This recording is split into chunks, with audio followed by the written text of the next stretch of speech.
कि एक प्रश्न और आता है सभा में, जब चर्चा होती है तो उसको सुनकर के लोगों के अंदर प्रश्न आता है कि शिव पुराण में लिखा है कि भगवान शंकर सर्वश्रेष्ठ है, देवी पुराण में लिखा है कि इन्हीं से सबकी उत्पत्ति है, आप गणेश महिमा को देखो तो यम ब्रह्म स्वम ब्रह्म, सब कुछ जिस पुराण को देखो उसी से सृष्टि हुई है।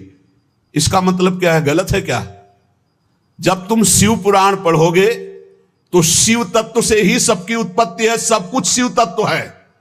पढ़े हैं, जैसे आप कहा भगवान शंकर ने चिद चिद लक्षणम सर्वम राधा कृष्णमयम जगत, ऐसे कहा गया है हे भगवती हे भगवान, आपसे ही सृष्टि प्रकट है शिव पुराण में, क्योंकि जितनी माताएं वो सब भगवती हैं और जितने पुरुष हैं वो सब हे भगवान शिव, आपका ही स्वरूप है।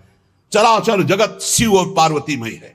भगवान का ऐसा लिंग प्रकट हुआ शिव जी का कि 100 कल्प तक ब्रह्मा जी उतरते चढ़ते रहे, पार न पाया। फिर भगवान विष्णु उसमें पढ़ना शिव पुराण में, तो पढ़ करके बात कर रहे, आर पार नहीं पाया। भगवान शिव से ही नारायण का प्रादुर्भाव होता है, भगवान का प्रादुर्भाव होता है, भगवान शिव से ही ब्रह्मा का प्रादुर्भाव होता है। जब देवी भागवत पढ़ो तो सब कुछ देवी जी से प्रकट हुआ। तो क्या झूठा है क्या? पुराण कोई झूठे हैं क्या? तो अगर उनसे प्रकट हुआ तो इनसे कैसे? भागवत पढ़ करके देखो तो श्री हरि से नाभि कमल से ब्रह्मा, ब्रह्मा की भ्रकुट से शंकर, रुद्र का अवतार। उधर पढ़ करके देखो तो उन भगवान शिव से ब्रह्मा और श्री हरि प्रकट होते हैं। देवी भागवत पढ़ करके देखो तो देवी शक्ति। ये है क्या? तत्व। तत्व एक है, वही परमात्मा है। वही जब शिव पुराण पढ़ोगे तो सब कुछ शिव की, जब भागवत पुराण पढ़ोगे तो सब कुछ श्री हरि का, और जब देवी भागवत पढ़ोगे तो सब कुछ वही। देवी प्रपन्नार्थ हरे प्रसीद प्रसीद मातर जगतो खिलस्य प्रसीद विश्वेश्वरी पाहे विश्वम त्वमीश्वरी देवी चराचरस्य। हे देवी, तुम ही चराचर में व्याप्त हो, तुम ईश्वरी हो, तुम सर्वशक्तिमान हो, तुमसे बढ़कर कोई नहीं। क्या समझते हो? जो जहां है वही परम तत्व है और वो वही सब कुछ है। इधर से हम देखेंगे तो कृष्णाकार, उधर से देखोगे तो शिवाकार, उधर से देखोगे तो दुर्गा में, उधर से देखोगे काली में। जो बोलो वही परम तत्व है। पर जब हम लीला का गायन करते हैं तो लीला में विभाग हो जाता है। वही एक परमात्मा, वेद कहता है एकोहम बहुश्यामा, मैं एक बहुत रूपों में हो जाऊं। अब वही परमात्मा शासक बन गया, वही शासित हो गया, वही धर्मात्मा बन गया। उसी के छाती से धर्म प्रकट हुआ, उसी के पीठ से अधर्म प्रकट हुआ। अधर्म करने वाला दंडनीय हो गया, धर्म करने वाला बंदनीय हो गया। लेकिन दंडनीय और बंदनीय में दोनों में एक तत्व विराजमान है, तत्व में अंतर नहीं। ये जो समझते नहीं ना, लीला को समझते नहीं है और तत्व को समझते नहीं, तो ये झगड़ा करने लगते हैं कि शिव को छोटा कैसे कह दिया। पूछो शिव जी से जाके, अरे उनको देखो तो रात दिन भगवत श्री हरि चर्चा करते रहते, और हरि को देखो, उनसे पूछो जाके कि तुम्हारे आराध्य देव कौन है? बोलेंगे शंकर। हरि से पूछो कि तुम्हारा गुरु कौन? बोले शंकर। और शंकर जी से पूछो तुम्हारा आराध्य देव को? बोले हरि। और हम आपस में लाठी चलाएं। अरे वो एक है, वो एक है, वो अनेक है। अनेक होते हुए भी एक है, एक होते हुए भी अनेक है। इस बात को समझो। जब देवी भागवत, तो देवी ही सब कुछ है, देवी के ही अंश से राधा है। समझिए आप, जब हम वृंदावन से बोलेंगे तो राधा के अंश से देवी है। जब आप शिव पुराण से बोलेंगे तो शिव के अंश से हरि है, और जब भागवत पुराण से बोलेंगे तो हरि के अंश से शिव है। आप इस बात को समझिए। जब लीला का बात, लीला प्रसंग आएगी तो उसमें भेद हो जाते। अब देखिए, वही प्रभु है शक्ति, वही है शक्तिमान, किंचन मात्र अंतर नहीं। लेकिन प्रभु आदेश करते हैं कि मैं अब अवतार लेने जा रहा हूं। भागवत में पढ़ के देख लेना, तुम हे महाशक्ति बलराम जी का कर्षण करके रोहिणी के गर्भ में डालो, और मैं स्वयं अवतार लो। तुम जाकर नंद बाबा के यहां कन्या रूप से पूरी लीला पढ़ के देख लो। और नाम चामुंडा, कुष्मांडा, दुर्गा आदि तुम्हारे विविध नाम भगवान ने रखे, और तुम सबकी कामना पूर्ण करने वाली होगी। जाओ, मेरा आदेश है, ऐसा करो। भगवान ने आदेश किया, शक्ति कार्य कर रही। भगवान की प्राप्ति के लिए उसी शक्ति की आराधना कात्यायनी रूप से गोपिकाएं करते हैं कि मुझे श्री कृष्ण पति रूप में प्राप्त हो। उसी शक्ति की आराधना सीता जी गौरी पूजन करती है। और सीता जी कौन है? काल रात्रि निश्चर कुल केरी, महाकाल रात्रि स्वरूपा, उनको गोस्वामी जी ने कहा। काल रात्रि निश्चर कुल केरी, जय सीता पर प्रीति घनेरी।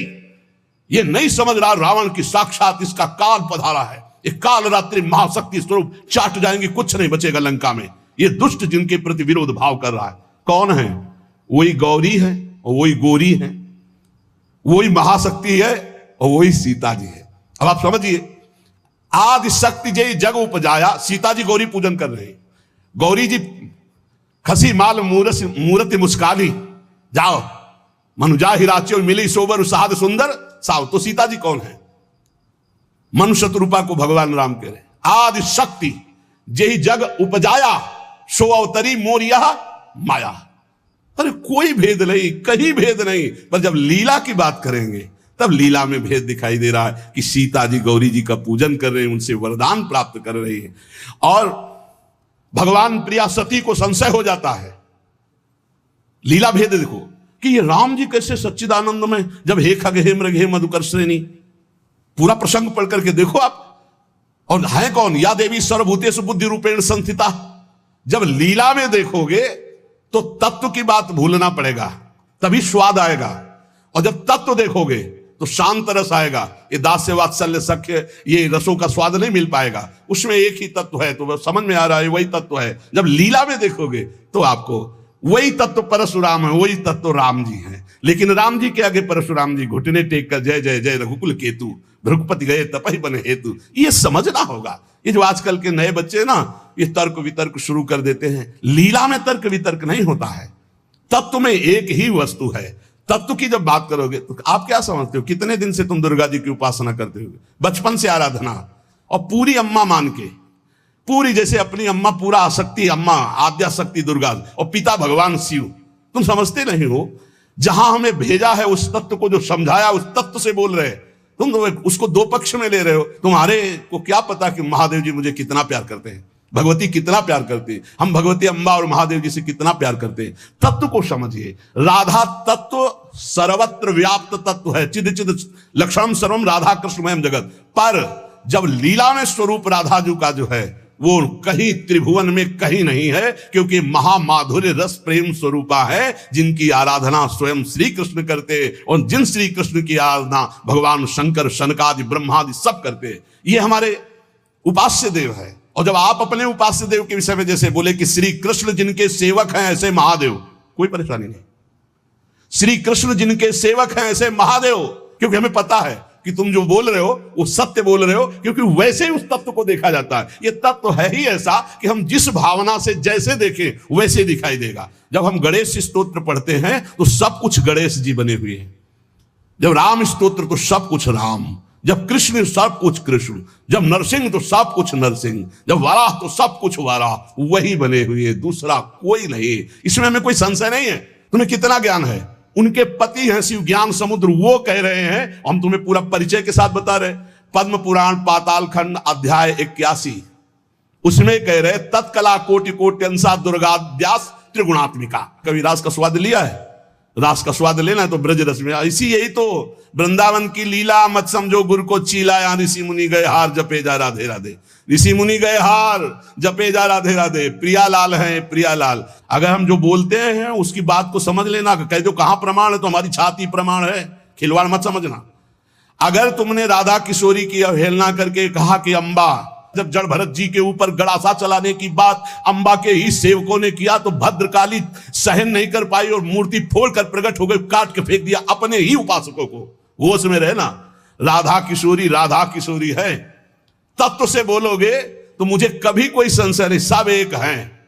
जब लीला में आओगे तो वही स्वामी बनता है, वही सेवक बनता है। जब लीला में देखोगे तो वही छोटा बनता है, वही बड़ा बनता है। वो विविध रूप धारण करके एक ही तत्व खेल रहा है, इसमें संशय नहीं। पर जब लीला का रसास्वादन करते तब आप उसमें संशय मत करो। वो विविध लीलाएं, वही गोपी बना है, वही श्री जी बना है, वही वृंदावन बना है, और वही प्रीतम बना है, और वही खेल रहा है। वही नरक बना है, वही अधर्म बना है, वही दंड विधान बना है, वही रोग बना है, वही विविध प्रकार की यातना बना है। समझो ना, जो नरक भी वही बना। तो जब नरक नहीं था तब कौन था? श्री कृष्ण। और जब नहीं रहेगा तो कौन है? श्री कृष्ण। तो बीच में जो भास रहा है नरक वो है कौन? श्री कृष्ण।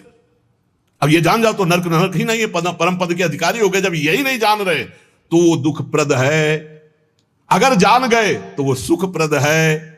अगर जानकारी का भी विस्मरण हो गया और सच्चिदानंद में स्थित तो आप ही वो हो, जानत तुम्हें हो जाए। तुम भी वही हो जो शिव, जो कृष्ण। जब तत्व में आओगे तो तुम भी वही हो, कोई किंचन मात्र अंतर नहीं, वही एक परमात्म तत्व विविध रूप में खेल रहा। चिद चिद लक्षणम सर्वम राधा कृष्णमयम जगत ईशावास्यमिदम सर्वम यत् किंचे जगत्याम जगत। और सच्ची मानो बिना भजन के समझ नहीं सकते रे, हमारी भाषा समझ ले। ये तर्क वितर्क से नहीं समझ सकते। जब तक ब्रह्मचर्य नहीं रहोगे, पवित्र आहार नहीं करोगे, लाखों नाम जप नहीं करोगे, तब तक वैसे समझ जाओगे ये कोई बातों का विषय है। भजन नहीं करोगे, परमात्मा तत्व तुम्हारे तर्क वितर्क से समझ में आएगा। इसलिए समझा देते कि समझ लो, तुम्हारा मंगल हो जाए। और अगर ऐसे पक्ष विपक्ष की भावनाएं रखोगे तो तुम्हें संतों में दोष दर्शन हो जाएगा। पक्की बात समझ लो। इसलिए बहुत सावधान। यहां से जो चर्चा होती है वो भगवत प्रसाद स्वरूप होती, उसका पान करो तर्क छोड़ करके। खूब नाम जप करो, डट के बन जाओगे।